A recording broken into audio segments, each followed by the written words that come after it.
Hello students, today we are going to learn electricity part 3, but before we go to part 3, there are certain things to be reviewed. Okay, so previous class we learned about one basic thing we learned, that is a region of excess electrons and a region of deficit electrons. So this was the concept in the previous class, and one we call it as higher potential. The other region you called it as lower potential. So what is lower potential means? Which will have excess number of electrons. Higher potential will have low or deficit number of electrons. Or the lower potential is also called as negative potential, and the higher potential is also called positive potential.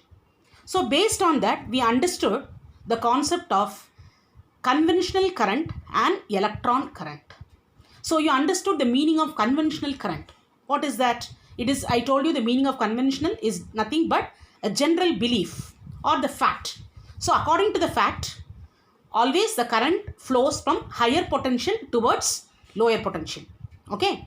But according to electron current, which is just opposite to conventional current, the electrons will flow from lower potential towards higher potential.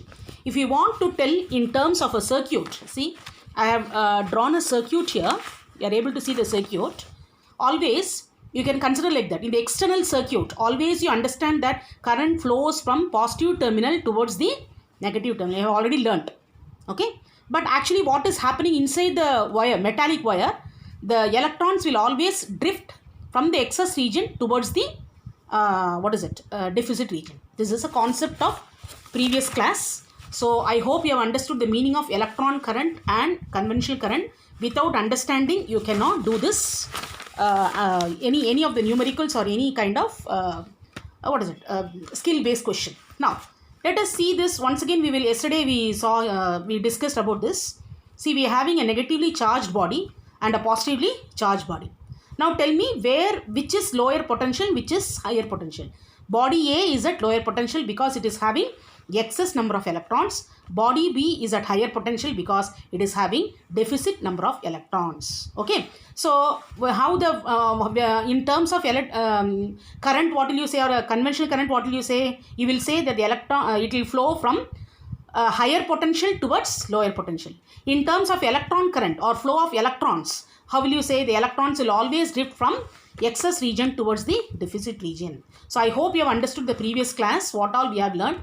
Without understanding, you won't understand the meaning of potential difference. That's what I'm saying. Please try to follow this. Okay. So today, as far as I told you about part 3, we are going to learn about electric potential. Under part 3, we are going to learn first electric potential. Before we understand what is the meaning of potential difference, you should know the meaning of electric potential. Okay. So here I made a diagrammatic representation for you to understand the meaning of electric potential. What is the meaning of potential? Means how much work is done. That is the measure of potentiality. Okay. Now let us understand a positively charged body. Are you able to see the positive symbol? Okay. Consider a positively charged body at a point P. At a point P. Consider a positively charged body at a point P on the in a electric field. Okay. In an electric field, consider a positively charged body at a point P. Okay. Now what you are doing here, at a very long distance, or it is at infinite distance, at infinity you call that as zero potential. At infinity the potentiality is zero, or it is also called as ground potential. Now you will have a doubt, what do you mean by infinity or zero potential or ground potential? See children, above the earth's surface or on the earth's surface also, charges are present. That's what we are calling it as electric field. Okay. So when I say about zero potential, it is nothing from the ground or on the surface of the earth. So what we are doing from the surface of the earth, we are bringing a test charge, which is a test charge is represented as Q. So when you are bringing the test charge from infinity or from ground potential, or which is also at zero potential, we are just bringing from infinity towards that point P. Okay, where the positive charge body is there. Now what will happen if the test charge is positive? You know very clearly positive charges repel. If the test charge Q is positive, then it repels. If the test charge Q is negative, it attracts. You know very well clearly the like charges repel and unlike charges attract. You have learnt in magnetism also. In electricity also the same thing applies. Now let us understand. So in both the cases, what has been done, work has been done. So work is said to be done. So the electric potential is measured by the work done in bringing the charges from infinity to that particular point. See, I have drawn an arrow also. From the infinity, you are bringing the test charge towards that particular charge body in that electric field at a point P. Okay. Now you can define what is the meaning of electric potential. Once again, let us learn the clear definition. It is the electric potential is defined as the work done in bringing a charge Q from infinity to that point. So let us put it mathematically now. See, we have to solve problems. When you are solving problems, if it is from infinity, you have no problem. Directly we will put work done by charge and get the answer. So for that we need a mathematical formula. So we are creating a formula that V is represented, the electric potential is represented as V. V is equal to W dash. I have just put a dash here. The symbol that is, you can call it as W dash by Q or W by Q also, no problem. So V is equal to W by Q, where W is the work done and Q is the charge. You know very clearly work done is, the SI unit of work done is joule. You have learned already. And the SI unit of charge is Coulomb. Okay. So what will be the electric potential? Charge by Coulomb. Charge by Coulomb will be volt. That also we will see later. Okay. So the electric potential SI unit is volt and it is a scalar quantity. See, I have written, this is a new word for you, the scalar quantity. Don't worry, this when we are teaching about physical quantities or motion in one dimension, you will understand the meaning of scalar quantity and vector quantity. Don't worry. Now you just understand. So SI unit of electric potential is volt and it is a scalar quantity. Now our point is just, we are not learning electric potential. We are learning about potential difference. Okay. But before understanding what is the meaning of potential difference, we should know the meaning of electric potential. Okay. Now let us come to the main part, that is potential difference. Now tell me children, what do you mean by difference? Difference of two numbers or higher region, lower region, high pressure region, low pressure region, higher temperature, lower temperature. So what are you finding there? So you are finding a difference means one should be at a higher level, the other one should be at the lower level. Difference of two numbers. So suppose I say number 5 and 3, an integer, two integers. So if I ask you the difference, what will you do? You will subtract and write, is it not? Same way, here also, if there is a difference in potential, then it is nothing but a potential difference. So what is that? How will you understand the meaning of potential difference? Or how will you measure potential difference? Okay. So to measure potential difference also, consider 2 points in the conductor or maybe 2 conductors. So you have to bring the charge between those 2 conductors. So what you have to do some work. So it is nothing but the work done in transferring a charge, from one conductor to the other conductor, or in general you can say that work done in transferring a charge between 2 points of a conductor also you can say. So that gives, what is that? That gives the potential difference. Did you understand? So to create potential difference, what is the main concept or what is the main necessity for creating a potential difference? Can you say? To create a potential difference, you need one point should be at a higher potential, the other point should be at the lower potential. Then only you can create a potential difference, and that potential difference is nothing but voltage. Now I think I got the idea of voltage. See, when we are learning about Leclanche cell or Daniell cell or dry cell, I told you that lead acid accumulator and NiFe accumulators are having cell voltage as 1.2 volt. 2.1 volt. I was telling something there. So you would have not understood. So what is that volt referred to? It is nothing but potential difference. So the potential difference is measured in terms of volt, or even you call it as voltage. Okay, voltage is a very common word which you are using. Okay, so now did you understand the meaning of potential difference? Now once again shall we define? So potential difference is defined as the work done in transferring a charge from one conductor to the other conductor or between the 2 points of a conductor. That also you can say. Okay, so but in textbook this is a statement given, so better follow the textbook statements only. Okay, now how to measure this? See, electric potential, we have a formula V is equal to W by Q. Directly you can do it. But when you come to potential difference, see the formula slightly changes. What is that formula? V1 minus V2. So what does it mean? V1 minus V2 means between the 2 points. Just I told you, between the 2 points. So one point is the voltage is V1, higher potential, minus V2, which will be the other potential, lower potential, or lower potential minus whatever, however it is. So V1 minus V2 is equal to W by Q. Same formula. Formula will not change. Only the left hand side will change. So that is V is equal to W by Q, which is electric potential. V1 minus V2 will be W by Q, which is potential difference. Again, potential difference is a scalar quantity. As I told you, we will understand this better when we learn the first chapter, that is motion in one dimension. Okay. Now SI unit of volt, SI unit of potential difference is volt. Now 1 volt, V1 minus V2, 1 volt is equal to work done is joule, charge is coulomb. So 1 joule per coulomb is nothing but volt, or you can write as joule is equal to volt is equal to joule by coulomb. Now you know how to define 1 volt. Suppose I am asking you a question. What do you mean by the potential difference across a conductor is 1 volt, or define 1 volt? Yeah, the question is arised. So how will you define? You can say that if 1 joule of work is used to transfer 1 coulomb of charge from one end of the conductor or one point to another point, then you call it as 1 volt. See, always children, when you want to define this 1 volt, 1 ampere, I told you that follow the formula. Understand, bring the formula in the picture, automatically see the formula, write the SI unit and try to define what is 1 volt. Did you understand? Okay. Now, I am giving a simple question to you. Let us solve a simple question. So, suppose I give a question. How much work is done for transferring 2 coulomb of charge to bring from a point 0 to 12 volt. 0 volt to 12 volt. So, here you know very clearly 0 volt is nothing but what is that? 0 potential or ground potential. There is no confusion here. So, what will you do? Directly you will put the formula. What is that formula? V is equal to W by Q. So, you know V is 0, 12 minus 0 is 12 itself. 12 is equal to W by Q.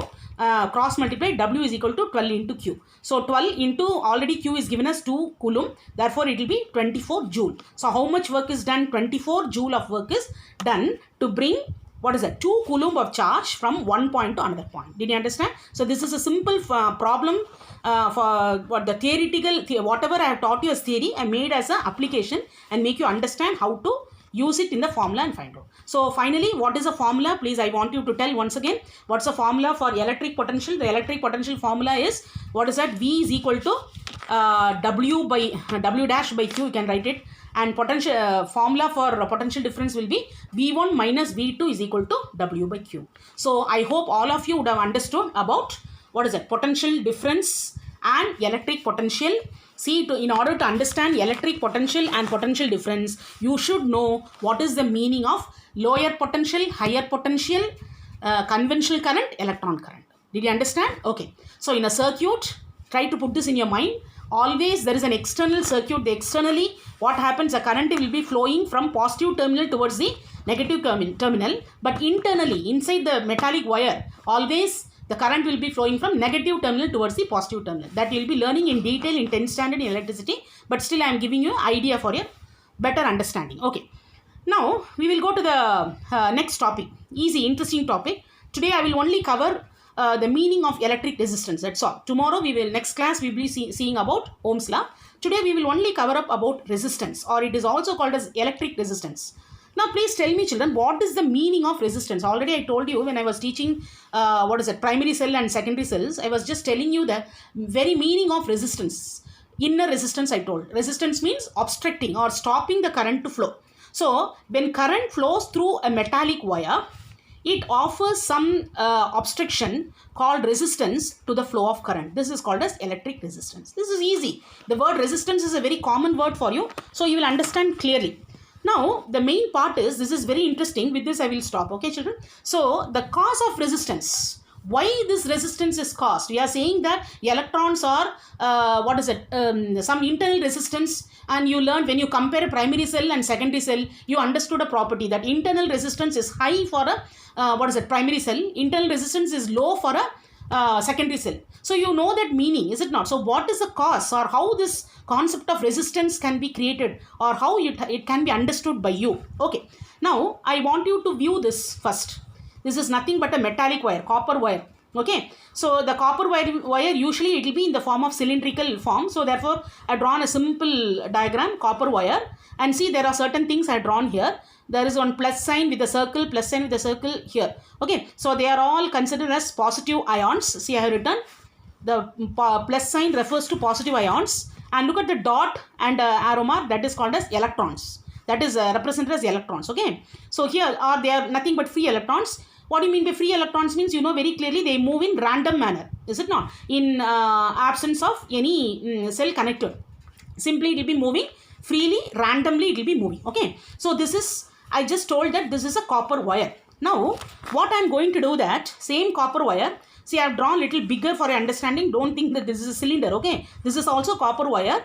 Maybe you will understand that it is with a bigger much more thick wire. Okay, so this is again a copper wire. What I am doing is it is connected, maybe the what is it, bulb I have not mentioned here. There will be a device, of course there will be a device here. Then what will happen, the current will start flowing. So the copper wire is connected to the source. So this battery symbol I have given, so it is connected to a source. So what will happen now? Now you tell me about the flow of current. So how the flow of conventional current, you know about conventional current, is it not? So the flow of current will be from the positive terminal, see the arrow mark, from the positive terminal towards the negative terminal in the external circuit. Okay, in the external circuit, current will flow from positive terminal towards negative terminal. But what happens inside the metallic wire? The electrons will be drifting from excess region towards deficit region. Okay, that is a concept already you know. Now what is the main thing? While the electrons, as soon as it is connected, you see the difference here, they are moving randomly, but here what is happening, they are neatly arranged. That means they are started in a going in a very regular manner. Okay, now what is the first point wise we will see? As soon as the ends of the wire are connected to the cell, electrons start moving from negative terminal to the positive terminal through the metallic wire. Are you understanding this point, children? I told you about electron current just now. See what is happening inside the wire. Electrons are started moving from negative terminal towards the positive terminal through the metallic wire. That's what I told. Okay. Now, as they are moving, what happens? There are some positive ions also present in the metallic wire. I'll come back to what is the meaning of positive. I'll give the definition of positive ions and negative ions. Don't worry. After finishing this, I'll tell. Okay. So as electrons are moving, some positive ions are also present there. So they will try to collide with those positive ions. So when it is colliding, what happens? The electron, imagine children, you are just moving on the corridor. You are moving. Okay. See, it is not a lunch break or the corridor is totally free. You are moving from one end of the corridor to the another end of the corridor during the school hours. So you will find it very easy to move from one side to another side. Imagine it is a lunch hour. So what happens in your school? Automatically when you are walking, so many people will be, you have to interact with so many people, stop, and certainly your speed will decrease. Is it not? Same thing. What happens? When the electrons are moving, what will happen? It will try to interact with the positive or collide with the positive ions, and automatically the speed decreases. This decrease of speed is nothing but the resistance which we are mentioning. Okay, and the direction of the motion also of course changes. That if you want to mention or you just tell that the speed decreases. Now what happens? Even if the speed decreases, what happens? The electrons will not stop. See, electrons can never come to stationary state. Always it will be moving. Okay, they again even after interaction, it again accelerates towards the positive terminal and suffers collisions with other positive ions and free electrons. So this way the electrons are cannot move in bulk order. Okay, just like that. So many electrons cannot move. That's why see very clearly they are given. It is drifting one by one. It will be slowly drifting from the excess region towards the deficit region or towards the poor region. So what's the final answer? Final point. As a result, the electrons cannot move in bulk. It will with increasing speed but drift towards the positive terminal. So this is the reason why for which the cause of resistance. See why we are discussing these points. Try to understand, children. Why we are discussing these points? What are we learning now? We are learning that what is the cause of the resistance. So I have clearly explained why the resistance is caused and what is the meaning of electric resistance also. Okay. So for further, if you didn't understand once again you see the video 2 times, 3 times if you watch, automatically you will understand what I am saying. Now let me come to the last point. I was talking about the positive ion and negative ion. So this is I just taken a definition for your understanding. If the atom has more number of protons, if the protons are more than the electrons, then it is called as positive ion, and if the atom has more electrons than protons, then it is negative ion. This is only for your understanding. You need not mug up, just for your understanding, because you will have a doubt what is all of a sudden what ma'am is saying, positive ions, from where it is arising. Of course, every atom will have positive ions and negative ions also. So when it is positive ions, that means the electrons will be less. When you talk about negative ions, electrons will be more. Okay, so with this we will come to a conclusion. Next class we will be learning about what is it, Ohm's law. So next class we'll be doing that. And okay children, so together what I'll do is I will give you the assignment in the next class. So we will learn. And one more announcement I want to make. As I was teaching this the concept, did you observe that one topic I have left it, that is symbols of circuits and the functions of certain components. See children, purposely I have left it because I want you to take to the physics lab, take all the components, give it in your hand, make you understand that make you understand what are those components, and explain the function of each component, and make you create the electric circuit. That can be done only in the physics lab. Therefore, I have left that small topic. Don't worry, it will be done in the school. Once you come to school, I will take you to the physics lab and we will do that experiment. Okay. Now, anyway, we will come to small assignment I am giving today. I thought of giving the next class, but okay. So, assignment 3 will be worked example page 197, worked example 1 to 6. Please solve it. Then exercise 9B, page 198, question 1 to 6. Learn those. So this is assignment 3. Okay, children. So see you in the next class with a better with Ohm's law and things like that. And I'll give you the summary of what all we have learnt in the last part of electricity. I'll just give you the summary of what we have learnt. Okay, children. Thank you. Have a nice day. Be safe. And please utilize your time in a very useful manner. Thank you.